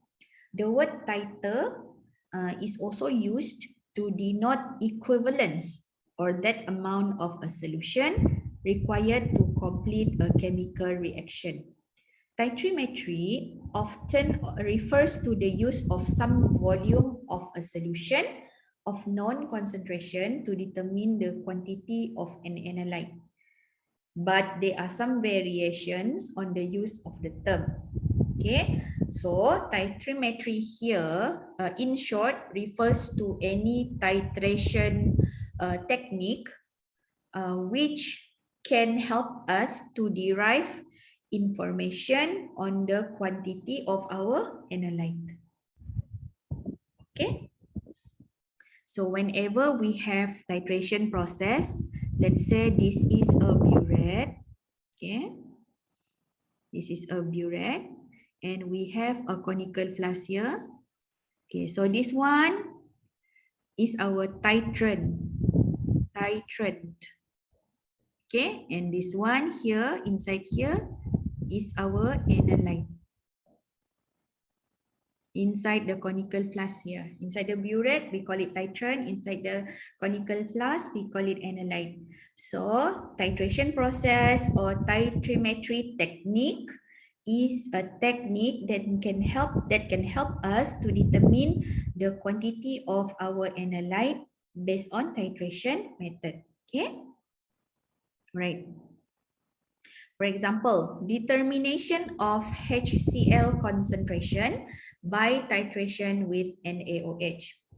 In this case, we have 20 ml of acid solution, which is our analyte. We put it or we place it into a conical flask. This is a conical flask. So standard NaOH solution here is our titrant. This is our analyte. Okay. So in titration process, if you remember, we always depends on the first volume of our analyte. We always know what is the volume of our analyte. Second, we always know what is the initial reading of the burette, okay, and the final reading of the burette after we have done the titration. Okay. So in the case of determination of HCl concentration through titration, we use NaOH to neutralize HCl in order to find out the concentration of HCl.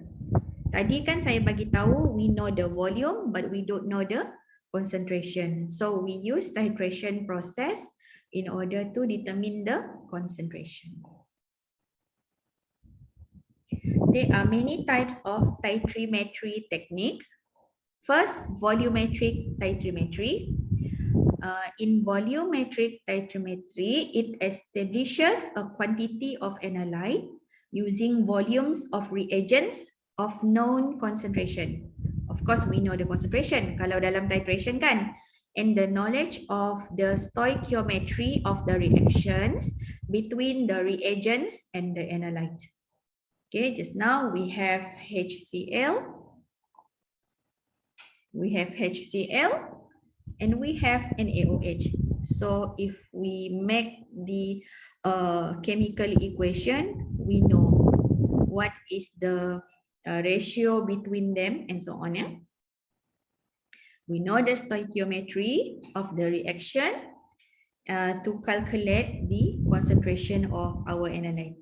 Second, gravimetric titrimetry.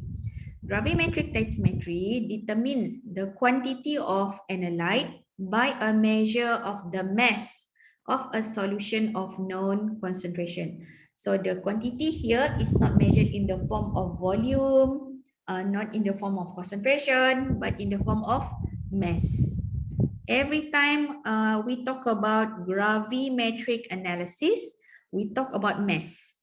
Okay, always mass. It's about mass. Another one, colorimetric titrimetry arrives at the amount of analyte by measuring the number of coulombs or a total charge required to complete a reaction with the analyte. Okay, colorimetric titrimetry is about coulombs or total charge. So this is some definitions on equivalence point. Why we are talking about equivalence point? Because just now we were talking about titrimetry analysis. In titrimetry analysis, it's about titration process as well. If we talk about volumetric titrimetry, it's about titration process. And in titration process, we deal with equivalence point and endpoint. There are two types of point in volumetric titrimetry. One, equivalence point. Two, endpoint. Okay. Equivalence point is the point where sufficient titrant has been added to be stoichiometrically equivalent to the amount of analyte. So equivalence point is the point where sufficient titrant has been added to be stoichiometrically equivalent to the amount of analyte. Remember, I draw a conical flask, a burette just now to show you the which one is the titrant, which one is the analyte. Okay, the titrant is in the burette and the analyte is in the conical flask. And then equivalence point is where the titrant and the analyte the titrant added, the titrant that has been added, which means that this amount of titrant has go into the conical flask to neutralize the analyte. All right, now I want to ask you about stoichiometrically equivalent. What do you think it means? Stoichiometrically equivalent.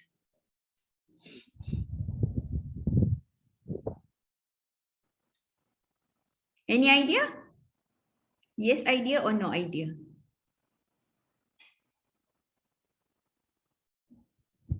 Can you hear me? Can you hear me? Yes, can hear, Doctor. Saya ingat saya hilang. Alright. What do you think is stoichiometrically equivalent? No idea?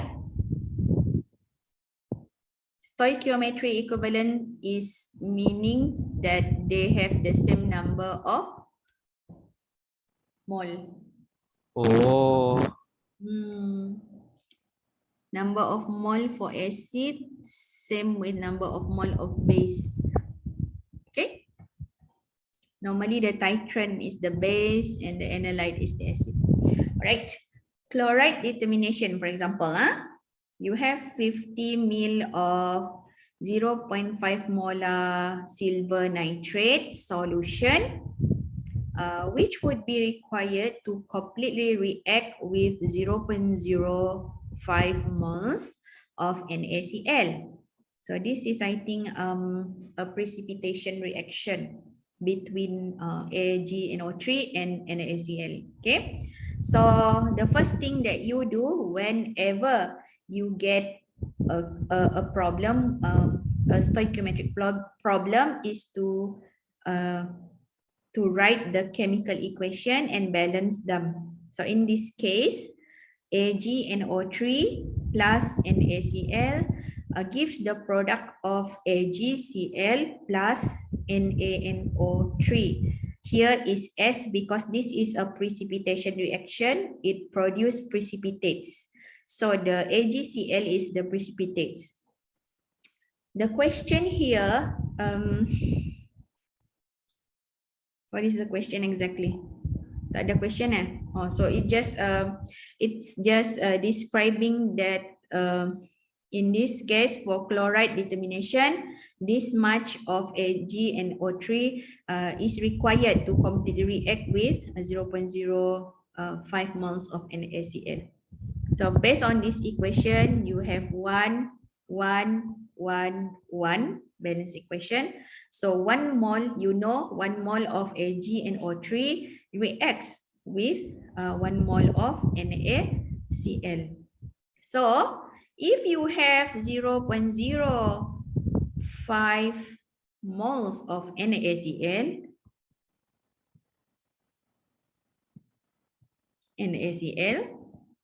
then what is the mole of AgNO3 which react with 0.05 mole of NaCl? It's based on the mole ratio lah. 1 mole of AgNO3 react with 1 mole of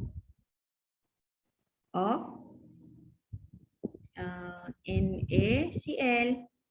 So kalau 0.05 mole of NaCl sama dengan berapa? 0.05 mole of AgNO3. Okay, sebab dia dah memang 1 to 1 mole. Boleh faham?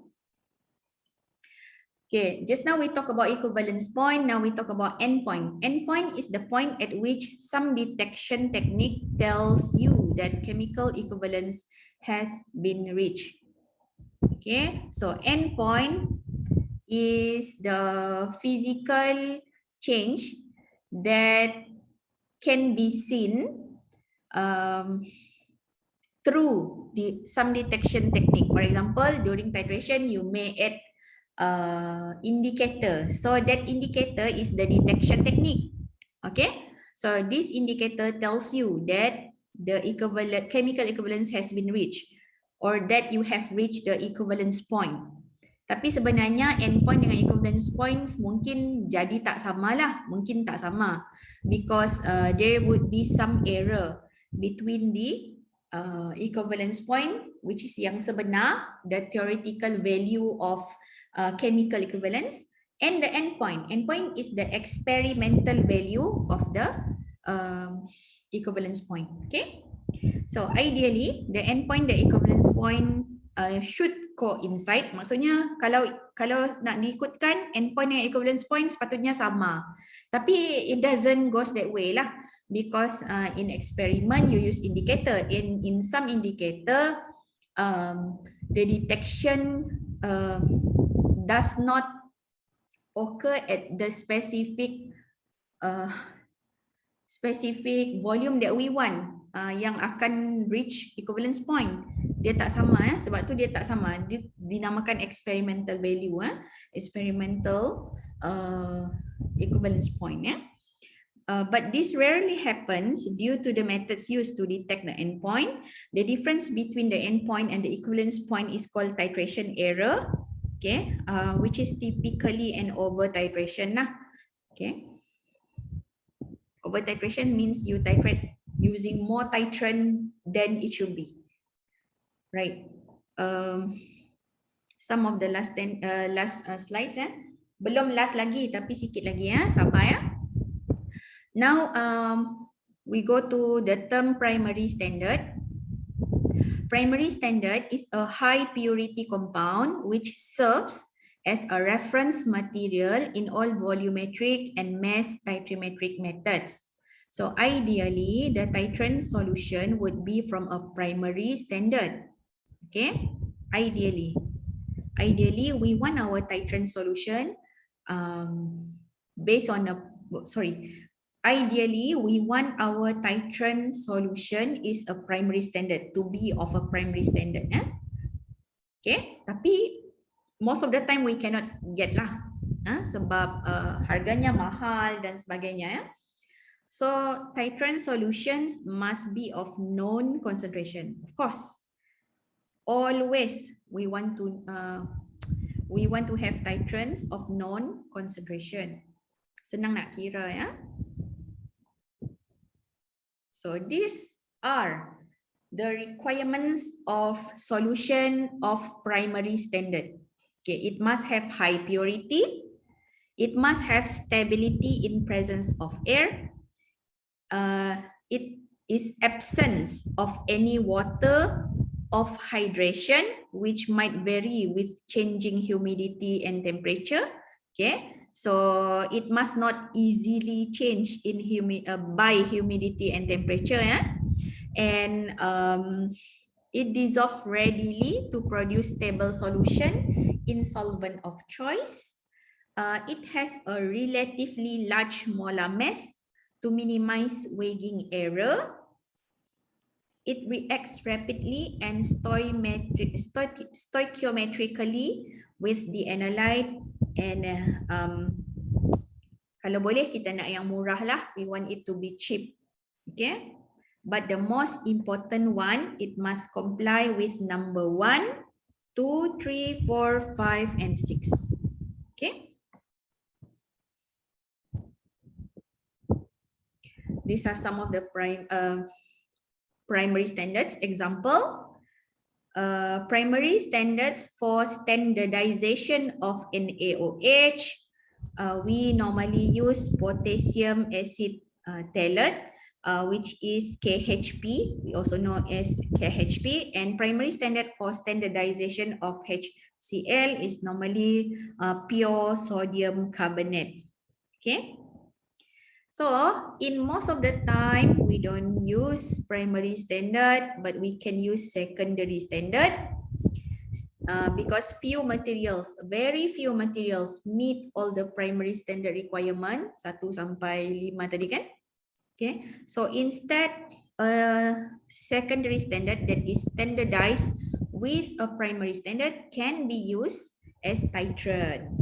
For example, dekat atas tadi, earlier we talk about titration between NaOH and also HCl. we can use NaOH, although NaOH is not a primary standard, if we turn the NaOH into secondary standard solution by standardizing it with KHP. So the first step, I think for your practical courses, practical analytical chem, I think the first practical session is on the standardization of NaOH, right? Using KHP.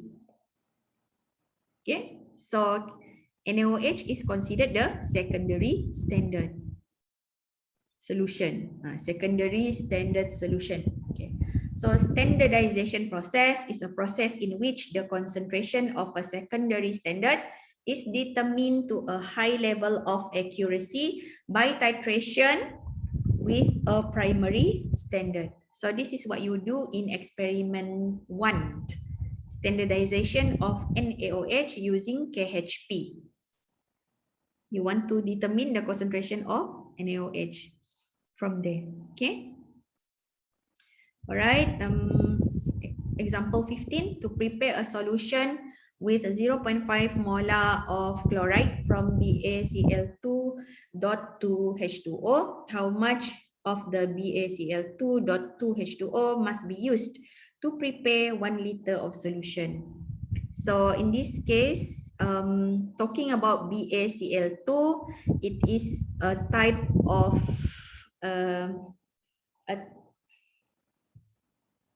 a type of salt solution, yeah. Okay, BaCl2 completely dissociates into Ba2 plus and Cl.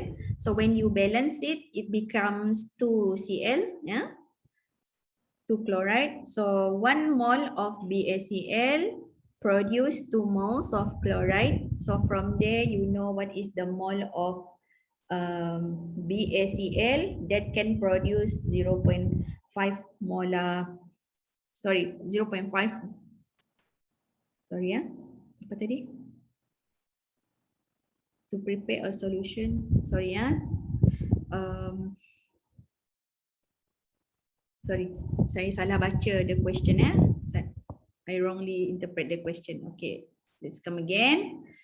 Okay, we know that the BaCl2 dissociates into Ba2 plus and Cl, and then after we do balancing of the equation, so we have 2Cl here.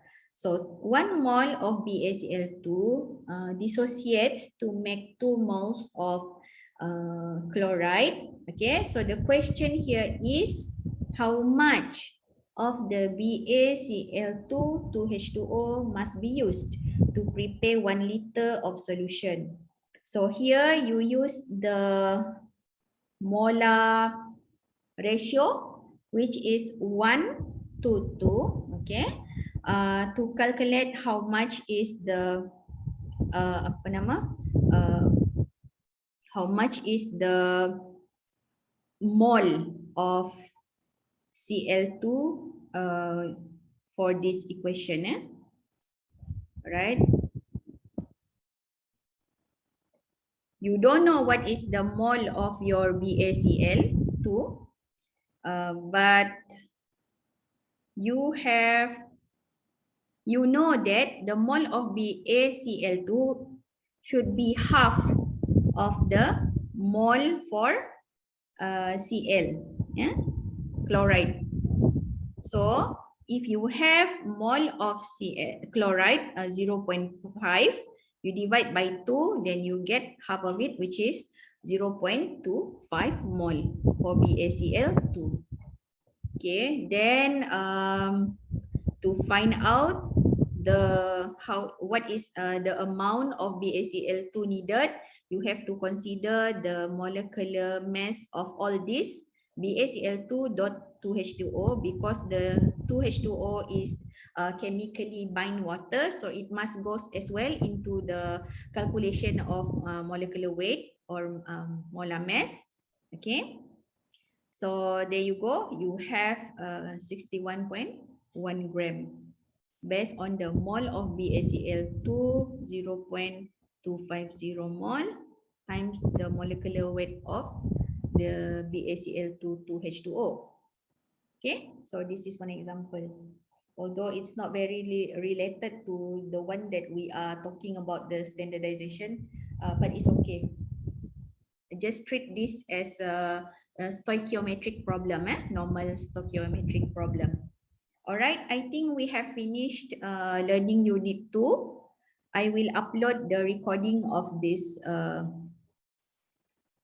lecture into eLib later on. And I have also the recording of previous lecture on eLib. You can revisit them anytime you want. So you have two options. You can look back into what we have learned today, or you can you can look into another recording that we have in eLib. In case what I deliver today does not bring you the understanding that you want. Okay, and you can also do the study question to understand more on how to apply the stoichiometric calculation step to solve chemistry problems. All right, I think that's about it for today's lecture. If you want to ask any question, you are welcome. Oh, so far so good. And wait until you see the question. Right. Normally like that, yeah? Normally we will understand after we encounter calculation problem. Then we start to ask questions like, how do I find this? How do we come to this answers and so on. All right, I'm also glad that all of you discuss in the WhatsApp group for answers that you are not sure of. I hope you can continue to help each other learn. And if there's any questions that you want to ask, you can also carry forward to our next lecture if you want to, so that we can learn together in our class. Okay, see you again. Assalamualaikum and good day to everyone. Thank you for coming today. Yeah. Thank you so much, Thank you. Doctor. Thank you, Doctor. Thank you, Thank you, Doctor. Doctor.